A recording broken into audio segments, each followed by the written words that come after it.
Thank you. G sir করেছি। গত ক্লাসে, হ্যাঁ থ্যাংক ইউ, আমরা যতদূর মনে পড়ে গত ক্লাসে আমরা গীতি কবিতা 1 পড়েছিলাম। যেহেতু আমরা নেটে ক্লাস নিচ্ছি, আমি ধীরে ধীরে কথা বলবো। যখনই আমরা অনলাইনে চলে আসবো বা আমি যদি বিদ্যুৎ চলে আসে, আমরা আবার মাইক্রোফোনে আমি ক্লাসটা নিতে পারবো। এর আগ পর্যন্ত আমি খুব ধীরে কথা বলবো, না হলে তোমাদের কাছে কথাগুলো পৌঁছাবে না। গত ক্লাসে আমরা গীতি কবিতা 1 শেষ করেছিলাম। আজকের ক্লাসে গীতি কবিতা 2 বা গীতি কবিতার শেষ অংশ পড়বার কথা।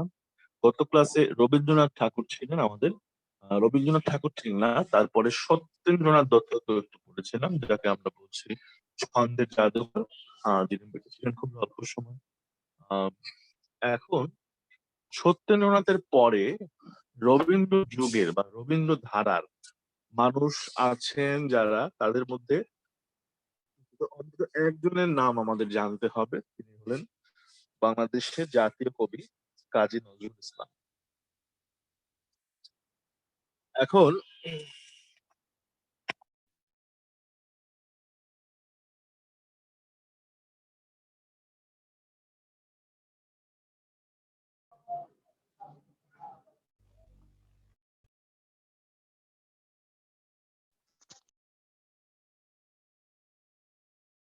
তিনি যদিও রবীন্দ্র যুগের কবি, অর্থাৎ রবীন্দ্র যুগ আর রবীন্দ্র পরবর্তী যুগের বিভাগটার মূল ভিত্তিটা হচ্ছে যে রবীন্দ্রনাথের ধরনটাকে, রবীন্দ্রনাথের ধরনের বিরোধিতা করে যারা লিখেছেন তারা হচ্ছে রবীন্দ্র পরবর্তী বা রবীন্দ্র প্রভাব মুক্ত যুগের মানুষ। কেমন? আর যারা ওই রবীন্দ্র যুগেই লিখেছেন রবীন্দ্রনাথের মতো অথবা অন্যভাবে, তাদেরকে আমরা বলি যে মানে রবীন্দ্রনাথের যারা করেন তারা হলেন রবীন্দ্র যুগের মানুষ বা যুগের সাহিত্যিক। কাজী নজরুল ইসলাম রবীন্দ্র যুগের সাহিত্যিক, কিন্তু রবীন্দ্র যুগের সাহিত্যিক হওয়া সত্ত্বেও তার লেখার ধরন, তার লিটারারি স্টাইলটা আলাদা। এই অর্থে আলাদা, তিনি যেভাবে প্রেমের কবিতা, বিদ্রোহের কবিতা যত স্বতঃস্ফূর্ত ভাবে লিখে গেছেন, তার বাক্য যেমন গতিশীল, তার কবিতা যেমন স্ট্রোক পাওয়া যায়, অমনটা আর কোন কবির কবিতায় পাওয়া যায় না। হয়তো নজরুলের কবিতাটা অত গোছানো, সব কবিতা হয়তো অত গোছানো নেই। অনেকে হয়তো সমালোচনা করেন যে গোছানো নেই, কিন্তু অনেকে বলেন যে নজরুলের কবিতা গোছাবার কোনো প্রয়োজন নেই। নজরুল যেভাবে লিখছেন ওই লেখাটাই তার বক্তব্যের জন্য এবং তার আহ সময়ের জন্য উপযোগী। তার লেখাটা তার কবিতাগুলো ওইভাবে আহ তার কবিতা তার কবিতা ভাবে সাজিয়ে গুছিয়ে বলবার কোনো প্রয়োজন নেই। আমরা দেখবো এগুলো নিয়ে সামনে কি কথাবার্তা আছে। তো কাজী নজরুল ইসলামের গুরুত্বটা মূলত এখানে, অন্যান্য যারা কবি ছিলেন অর্থাৎ রবীন্দ্রনাথ ঠাকুর, তারপর আরো অনেকে, তাদের অনেক বেশিরভাগই কিন্তু দেখা যাচ্ছে মোটামুটি ভালো পরিবারে জন্ম নেয়া, বা ভালো পরিবার বলতে মানে ওয়েলদি ফ্যামিলিতে জন্ম নিয়েছে।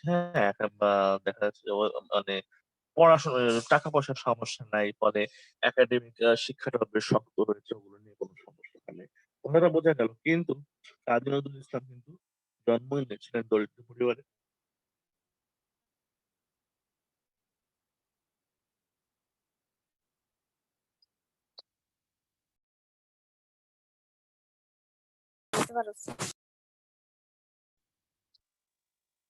কাজী নজরুল ইসলাম জন্মই নিয়েছিলেন দরিদ্র পরিবারে, এবং বড় হয়েছে দারিদ্র্যের মধ্য থেকে। ফলে আহ মানে একাডেমিক, তখন আমরা বলছিলাম যে আধুনিকতাবাদের প্রচার প্রসার, এগুলো তো সবই হয়েছে বিভিন্ন ইনস্টিটিউশনের মধ্য দিয়ে, তাই না? একাডেমিক একাডেমিক প্রোটোকলের মধ্য দিয়ে। ওই একাডেমিক শিক্ষা নেবার সুযোগটা কাজী নজরুল ইসলামের কখনো হয়নি। অর্থাৎ পণ্ডিতদের হাত ধরে ইউরোপীয় জ্ঞান, বিজ্ঞান, শিল্প, সাহিত্যের সাথে পরিচিত হবার সুযোগ কাজী নজরুলের হয় নাই। নজরুল কিন্তু নিজেই তার আশপাশের যে জ্ঞান বিজ্ঞানের উত্তাপ, সেটা নিজেই গ্রহণ করতে সক্ষম হয়, নিজেই শোষণ করে নিয়েছিলেন। নজরুলের এই ক্ষমতা ছিল।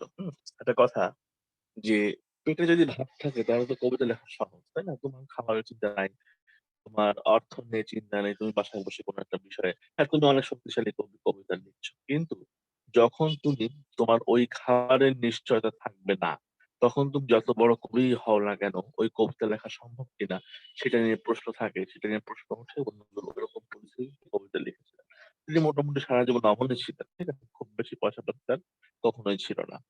তো এর মধ্য থেকে নজরুল যে যে বিচিত্র বিষয়ে কবিতা লিখে গেছেন, হ্যাঁ, এবং যে বিচিত্র বিষয়ে আহ উম, তার মানে সাহিত্য চর্চা করে গেছে সেটা একরকম বিস্ময়কর। হ্যাঁ, তার অবস্থান থেকে এই জায়গাটায় উঠে আসা, এই জায়গায় নিজের একমাত্র খাঁটি প্রতিভা হলে, খাঁটি মেধা হলেই শুধুমাত্র এটা সম্ভব।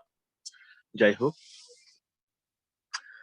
এই বলছিলাম কাজী নজরুল ইসলামের মোটামুটি কেন গুরুত্বপূর্ণ তার কথা। কাজী নজরুল ইসলামের জন্ম নিয়েছেন বা কি এগুলো নিয়ে খুব বেশি আমরা জানবো যে কাজী নজরুল ইসলামের জীবনটা আহ কাজী নজরুল ইসলামের জীবন বেশ কি বলবো, বেশ মানে বেশ বৈচিত্র্যে ভরপুর। তিনি জীবনে নানান রকম অভিজ্ঞতা তিনি সঞ্চয় করেছেন। আমরা জানি একটা পর্যায়ে ময়মনসিংহে এক দারোগা নিয়ে আসেন এবং সেখানে ময়মনসিংহে একটা স্কুলে ভর্তি করিয়ে দেন এবং সেখানে তিনি রুটির দোকানে কাজ করে পড়াশোনা চালাতেন, এমনটা আমরা শুনেছি, তাই না? এখন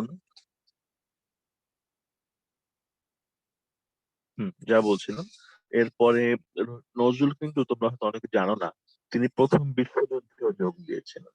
হুম, যখন প্রথম বিশ্বযুদ্ধ হয় এবং এখান থেকে যখন সৈনিক আহ্বান করা হয়, তিনি কিন্তু প্রথম কোন পক্ষে যোগ দিয়েছিলেন, মানে ব্রিটিশ সরকার যে পক্ষে ছিলেন ওই পক্ষে যোগ দিতে হয়েছে।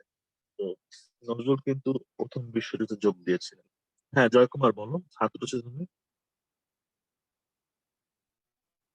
তোমার কিছু বলবে?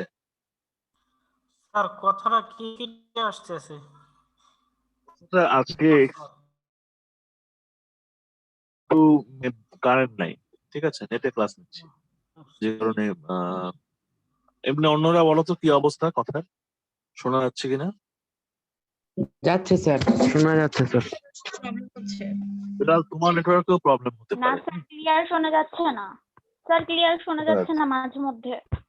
মাঝে মাঝে স্যার কেটে কেটে আসছে স্যার। হ্যাঁ স্যার, কেটে কেটে আসতেছে। হ্যালো স্যার, আমার এক একটা মিনিট, সেকেন্ড কোশ্চেন ছিল স্যার। বলো স্যার বলো। হচ্ছে সিটি 2 নিয়ে বলতেছিলাম স্যার। হ্যাঁ বলো। স্যার এইটা তো আমার প্রবলেম হয়ে গেছে, আমি মেবি এটা করতে পারি নাই। আমার প্রশ্ন বুঝতে প্রথমত সমস্যা হয়েছিল, দেন গুগল শিটে পূরণ করছি, কিন্তু কেন যেন স্যার এটা সাবমিটই আমার হয়নি স্যার।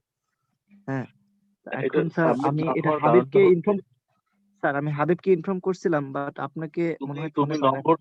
নম্বর জেনেছো, তুমি নম্বর জেনেছো? স্যার ওটা আমি একবার দেখলাম, কিন্তু আমি পরে আর শিওর হতে পারলাম যে আসলে ওটা হয়েছে কিনা। তাহলে স্যার তাহলে তুমি 22 মিনিটের পরে, আমি জানাই পরীক্ষা নিয়ে একটু কথা বলে নেই আমি হ্যাঁ স্যার। নতুন সেটআপে যাওয়ার আগে। তোমাদের পরীক্ষা এবার নিয়মটা ছিল এই যে 15 মিনিটের পরে আর কোনো খাতা আমি অ্যাকসেপ্ট করবো না। এখন এই নিয়ম থাকা সত্ত্বেও আমি 15 মিনিটের পরে আরো 7 মিনিট, মানে 50% টাইম অ্যাড করে 22 মিনিট পরে তাদের অ্যাকসেপ্টেন্স বন্ধ করেছি।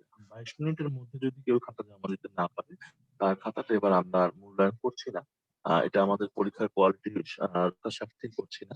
তোমাদের ব্যাচের মধ্যে শুধু একটি মেয়ে, যার কারণকে আমার কাছে যুক্তিসঙ্গত মনে হচ্ছে, সে হচ্ছে তার প্রশ্ন যায় নাই। হ্যাঁ, এরকম দু একজনের হয় কোনো কারণে সে গুগল ফর্ম ওপেন করে কোনো প্রশ্ন দেখতে পায় না, ঠিক আছে, শুধুমাত্র তার এক্সকিউজটাই গ্রহণযোগ্য। কিন্তু 22 মিনিটের মধ্যে তোমার খাতাটা জমা দিতে হবে। এর মধ্যে আচ্ছা খাতা স্যার, জমা না তাহলে দিলে আমি যারা আসলে জমা দিল তাদের, এটা স্যার তোমার আমি একটা না, আসলে এটা হয়তো বেশ যথেষ্ট কয়েকজন। ব্যস্ত ছিলাম স্যার, তারপরেও আমি পরীক্ষা দেওয়ার চেষ্টা করছি, বাট আমার এটা অ্যাকসেপ্ট হয়নি কোনো কারণে। But আমি জানতে চাচ্ছিলাম না, এটা কি তোমাকে কোনোভাবে আর সম্ভব? না, না, এই সিটিতে ওটা আমরা নেবো না, কিন্তু ওটা আচ্ছা তোমাকে ওই স্যার, কিন্তু সময়ের সিটি মধ্যে পরীক্ষা থ্রিতে দিতে হবে। স্যার যেহেতু তিনটা অপশন, সেহেতু চাচ্ছিলাম যে সিটি থ্রিতে কি স্যার ওইটা কি দিতে পারবো তো, নাকি সিটি থ্রিটা নিবেন তো? অবশ্যই দিতে পারবো, দিতে পারবো না কেন? হ্যাঁ স্যার, ওটার উপরে আমি তুমি ভরসা সিটি থ্রি, নিয়ে আছি স্যার, যেহেতু একটা মিসিং হয়ে গেছে, বাট হ্যাঁ না, চাই না সমস্যা সিটি সিটি থ্রিতে। সিটি থ্রিতে সমস্যা না। আমরা সিটি টুতে যেটা হচ্ছে আমরা রুলের বাইরে যাচ্ছি না। সিটি থ্রিতে আবার তুমি তোমার মতো করে পরীক্ষা দেবো, কোনো আচ্ছা সমস্যা স্যার, নেই। আমি ওটার অপেক্ষায় বুঝলে? তাহলে থাকবো স্যার। ঠিক আছে স্যার। সেটাই সেটা স্যার ওকে। আর এটা হ্যাঁ, এরকম সময় বাড়িয়ে খেয়াল রেখে পরীক্ষা দিতে হবে। তোমাদের একটা সময় দেওয়া হয়েছে, তার বাইরে যাবে কেন? হুম? এখানে অনেকেই আছে যারা 15 মিনিটের মধ্যে খাতা সাবমিট করেছে, তাই না? স্যার আমি তাহিয়া আক্তার প্রথমে তুমি হাত তুলেছো। এটা বুঝতে পারিনি স্যার, আমি ভাবছিলাম ওই যে না একটা আপনি এখানে লিখতে না, বলছেন এটা ইতিহাস, আমি এই ওইটা এই ফোর্ট উইলিয়াম কলেজ কবে প্রতিষ্ঠিত হয়েছে এই প্রশ্নটা বুঝতে না পারার কোনো না স্যার, জায়গা নেই। আমি এটার মধ্যে আমি কোনো আসলে গুগল ওই শিটটা ওপেন করতে পারতেছিলাম না স্যার। দেন আমি হচ্ছে 22 মিনিটের পরে মধ্যে যারা জমা দিছে আর কি টার্ন ইন লেট হইলেও হয়েছে, 22 মিনিটের পরে আর জমা হয় না। আর একজন শুধু সমস্যা ছিল ফারিয়া নোভা, ওরটা স্যারে ওটা অ্যাকসেপ্ট করছে। খবরটা হচ্ছে যারা 22 মিনিটের পরে দিছে তাদেরটা আর যায় নাই, কিন্তু 22 মিনিটের মধ্যে যারা দিছে তাদেরটা আমার স্যারের কাছে আমার গেছে। লেট হয়েছে, আমার লেট হয়েছে, আমি নিজেও স্বীকার করছি। তাতে কোনো সমস্যা নাই। ডকুমেন্ট প্রিপারেশন নাও। ওকে স্যার, ঠিক আছে। আছে কিন্তু ওকে স্যার। নাই। স্যার আমার একটা তাহিয়া কোশ্চেন আক্তার ছিল। আচ্ছা, তাহিয়া আক্তার হাত তুলে বসে আছে, তাহিয়া আক্তার বলুক আগে, তারপরে আসসালামু আলাইকুম স্যার। বলো। স্যার আমি বলতে চাচ্ছিলাম ওই যে লাস্ট ক্লাসে যে প্রোগ্রামটা হলো 5:30 থেকে ওয়েবিনার, স্যার ওইখানে আমি ফার্স্ট থেকেই স্যার জয়েন ছিলাম লাস্ট অবধি, কিন্তু অ্যাটেন্ডেন্স শিটে আমার নাম ওর আইডি কোনোটাই পাইনি স্যার, এটা বলার জন্যই। আচ্ছা, এখানে রেখেছো? স্যার শুনতে স্ক্রিনশট নিতে পাচ্ছি না বলেছিলাম। আপনার কথা। স্ক্রিনশট নিয়ে রেখেছো কিনা তুমি যে অ্যাটেন্ড করেছো? স্যার স্যার আমি তো স্যার স্যার আমি স্ক্রিনশট নিই নাই স্যার, কিন্তু সাথে সাথেই স্যার সিআর হাবিবকে স্যার জানিয়েছিলাম। স্ক্রিনশট নিতে বলেছিলেন, এটা স্যার মাথায় ছিল না। স্ক্রিনশট নিতে বলেছিলাম এই জন্য আমিও তো একটা ফোল্ডার নেবো, বুঝো না? ওখানে জমা দিবা কিভাবে? দুইটা অ্যাটেন্ডেন্স বললাম না, একটা হচ্ছে ওইটা মূল অ্যাটেন্ডেন্স তোমাদের, আর আমি একটা ফোল্ডার নেবো না, ঠিক আছে? মনে থাকবে সব কিছু, তাই? আর আরেকজন ফারজানা যেন কি বলছিলে বলো। স্যার আমাদের সিটি টোটাল 2 এ যে কোশ্চেন দিছিলেন যে ফোর্ট উইলিয়াম কলেজ কত সালে প্রতিষ্ঠিত হয়? স্যার আপনার ভিডিওতে আমি যেটা শুনেছিলাম যে 1818 সালে। আচ্ছা, অপশনের না না, মধ্যে 1818 সালে এটা অসম্ভব কিন্তু ব্যাপার। স্যার অপশনে এটা ছিল না। অপশন ছিল 1801, না, 1800 এরকম। 1818 আপনি তো 18 শুনছি। এটা বোধহয় ভুল শুনেছো বাবা। এটা আমাদের মানে স্লিপ অফ টাং হওয়ারও কথা না। এটা এত বিখ্যাত জিনিস, এত জিনিস, এটা আসলে ভুল হওয়ার কোনো জায়গা নাই। হ্যাঁ, আমার মনে হয় তুমি ভুল শুনেছো বাবা, একটু শুনে দেখো। ফোর্ট আর উইলিয়াম ওটা কলেজ হিন্দু কলেজের কথা বলছিল, 1817 সালের কথা বলছিল। 1817 হিন্দু কলেজ, আর 1818 সালে সওগাত পত্রিকা প্রকাশিত হয়। হ্যাঁ, মোহাম্মদ নাসিরউদ্দিন যেটা। স্যার এটা আপনার না, sorry, হ্যাঁ, এটা 1818 18 সালে তারটা মে এরকম কিছু হতে পারে স্যার। হ্যাঁ, আর সওগাত প্রকাশিত হয় 1918 সালে, তাই না? 1918 সালে। এটা ভুল হওয়ার কথা না, মনে হচ্ছে, হ্যাঁ, এটা তোমার ভুল শুনতে হবে। ঠিক আছে, যাই হোক, আমাকে 1 মিনিট সময় দাও, আমি তোমাদের এই কথা না শোনার ব্যবস্থা করছি। বা এক কাজ করো, মিটিংটা শেষ করে দিই, তোমরা 2 মিনিট পরে এই মিটিংটা আবার জয়েন করো, নতুন করে ওপেন করছি। কারেন্ট এসছে তো? জি স্যার।